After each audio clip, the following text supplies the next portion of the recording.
The Office of the Ombudsman itself made one thing unmistakably clear today.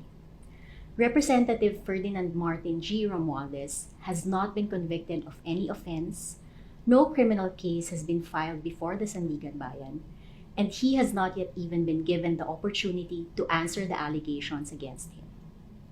The announcement pertains only to the commencement of a preliminary investigation where respondents are afforded the opportunity to present their side and where the constitutional presumption of innocence remains fully in force. Representative Romualdez has not yet been formally served with a copy of the complaint. Once we receive it, sasagot po kami ng buong buo. Ang batas ay hindi sumusunod sa ingay ng akusasyon. Sumusunod ito sa bigat ng ebidensya. We respect all legal processes.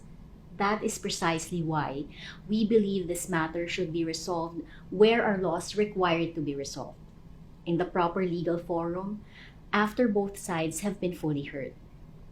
We remain confident that once the facts are examined objectively and the evidence is tested under the law, Representative Romualdez will be able to clear his name.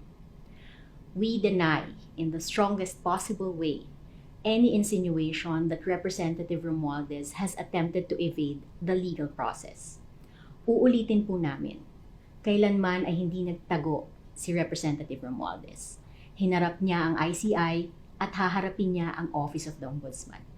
Siya po ay nasa bansa at mananatili sa bansa until such time that he will be able to clear his name.